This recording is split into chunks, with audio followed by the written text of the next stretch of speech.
Hey, Scarlet Sound, this is Rodney G. Thank you for being with me. And full disclosure, I'm actually recording this a little earlier, and it's a gloomy, hazy day.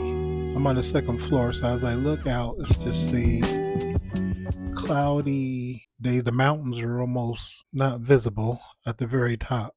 So gray, it's wet, kind of has it's crazy in Arizona. They call it rain, but they call mist rain. And it's amazing because it's wet outside, but I don't see any raindrops. So maybe it's done. Who knows? It could rain for 2 minutes and that'll be counted as our rain for the day.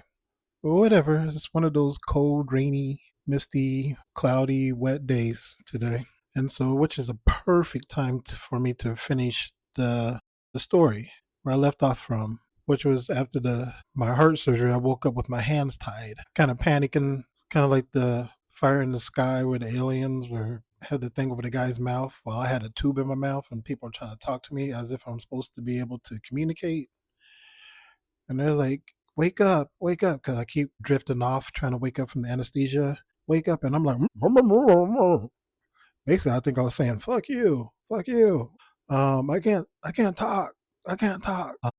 I know it was around that lines. I was very frustrated. But eventually I made my way back. I was able to keep my eyes open. I remember telling myself, forcing myself, say, keep your eyes open, keep your eyes open, keep your eyes open. I remember that in my head. It's like that. If you ever had that dream where you're sleeping, but you feel like you're kind of out of your body, and then something happens and you're trying to like wake up, and your body doesn't wake up, and you're trying to get up out of bed, but your body doesn't move. I don't know if you ever had those dreams before, but very similar to that. But like I said, we finally get back to the room.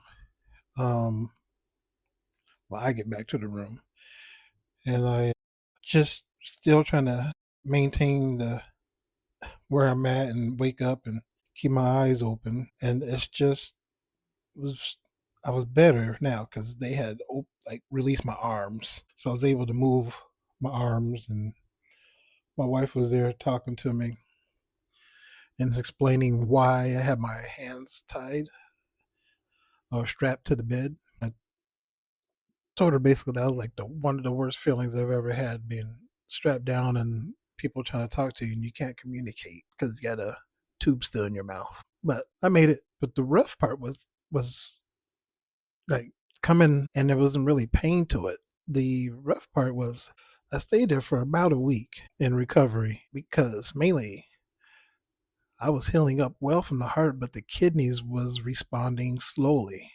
Like my creatinine levels were going up, and I think there was a potassium level that shot way up, like to the point where they're like, yeah, if you go one more point, like that's not good. That's it's like you're only like a point away from like where somebody could possibly die. So I'm like, oh, okay. So they was working around the clock just to monitor me and to have blood work done. I had blood work done like every 4 hours, I believe. So I wasn't getting any sleep. They would come in every 4 hours, take my blood.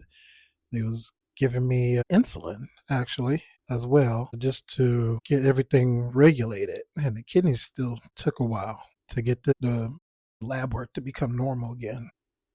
I remember my family would come in and then, leave. I think as you like become like a frequent flyer in the hospital, like the family kind of drips off a little bit. Like my immediate family was around and my friend was around, still the same friend from like the kidney surgeries and stuff. But you get calls and everything, but it's not like that rush to come to the room.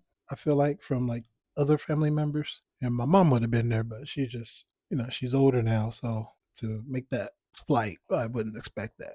And probably most of it's in my head still, because overall I was doing well. I usually don't want nobody to like drive in to see me because at the end of the day it's happened several times. So but that's probably how I was feeling actually at the time. And the strangest thing happened to me. Like I said, I've been very, very resilient to the process. But it was this one time, and it looks much like it does today, where it's just that cloudy gray look to it. And living in San Diego, a lot of times you have your cloudy mornings, but the night was even just cold and rainy. So it rained like all day, and I was up like really high on this hospital floor, and I could look out, and it was like not the best view, right? I got to see like the other side of the building with windows and then the top of the roof. And then I could see the parking lot. So I could see like the workers that back there smoking, and then the highway. So I wasn't up in La Jolla this time. I wasn't in the Ritzy hospital. I think I was in it wasn't North Park. It was a little further down, but it definitely wasn't up by the ocean where I could see the ocean and the seagulls flying around. I just remember this one particular night, or it was daytime. It was still daytime. So it must have been like the next day. And it was still kind of gloomy and rainy. And then it was a little bit sunny out. So there was still a little bit of light. However, it felt just as dark as if somebody turned the lights off. But the lights were on. It was in my room. It was fully bright. Had a little light from outside. But to me, it felt like it was dark.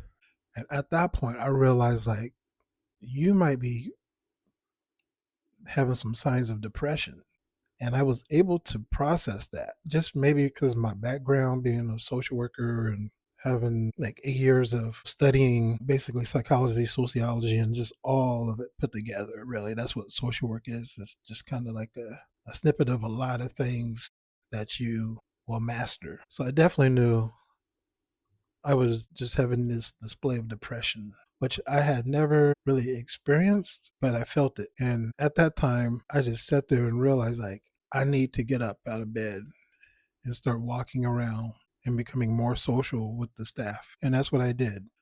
I would sit in the chair and still in the bed. I would walk around the hospital, become more social with the staff because I knew that's how I would have to get myself out. It just was an experience that I needed to share because many times you don't understand it and it creeps up on you and it feels like something you never felt before. Best way for some is to move, talk, engage. That's a thing that you have to do consciously to make the effort. It's like going to the gym when you don't want to. So I just wanted to leave you with that. And we'll keep moving forward. We're about to wrap it up soon. And if you remember, if you wake up, you have a purpose. Bye.